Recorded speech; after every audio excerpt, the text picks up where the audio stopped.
returning a vehicle was instantly converted into coordinates.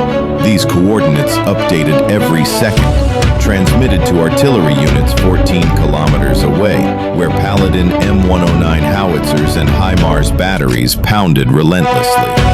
Yet the final blow did not come from the ground. It came from the silent sky of the lower atmosphere. At 3:30 a.m., hours earlier, 4 Phoenix X-UAVs, a new tactical aircraft line developed by Lockheed, had already been circling high above. No signals emitted, covered in radar-absorbent material, each carrying 8 GBU-39B bombs with dual seekers, infrared and active radar. When the order finally came, Phoenix opened its bays. Each bomb plunged like an invisible blade, piercing vehicles that carried communications hubs, jamming systems, or unreleased fentanyl shipments. In less than 70 seconds, the entire center of the convoy was flattened, without a single UAV sound detected.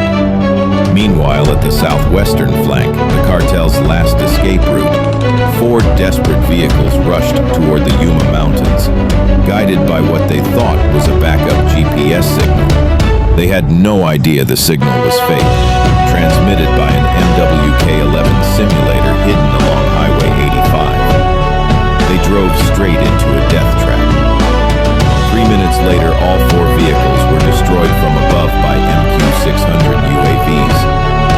Each warhead smashed through the windshield, detonating in the cabin.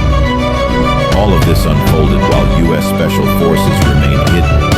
Not a single soldier left their position. Not a single footprint marked the sand. Only fire, smoke, and a digital display in the command center showing the results. 314 cartel targets neutralized. At 5:03 a.m., just 21 minutes after the first salvo, the electronic warfare system locked down Operation Alpha 2, blocking satellite signals and jamming voice frequencies across the 300 to 900 megahertz range. All remaining cartel units were now completely cut off. No maps, no command, no calls for help. One gunman screamed into his radio, "Does anyone hear me?" Only static replied. Seconds later, a violent explosion tore through the desert night. No response, no survivors, no declaration, no flag. The cartel was destroyed by what they could not see, by data itself. Not because they were outnumbered, not even because America was stronger, but because the cartel had stepped into a battlefield where every grain of sand could listen, every radio wave could be read, and every decision had been predicted months in advance. When they crossed the border, they thought they were hunters, but now they were prey, trapped by an invisible blade, sharpened by intelligence, technology, and deadly. As most of the cartel convoy lay in smoking heaps of twisted steel, a new shadow emerged. From natural rock caves, abandoned border bunkers, and dry riverbeds that had been scouted and secured over the past 3 days, the U.S. Rear Counterattack Force seemed to rise straight out of the earth. They were units of the 82nd Airborne Division, working in coordination with MARSOC and Delta Force, a support force of more than 900 soldiers. They moved in fan-shaped siege formations, each squad of 6 to 10 men, lightly equipped, riding in near-silent vehicles, armed with M4A1 carbines, anti-armor weapons, mobile jamming devices, digital night vision goggles, and pocket-sized reconnaissance UAVs. For 40 hours, they had been waiting, their bodies coated in red desert dust, breathing steady, heartbeats calm.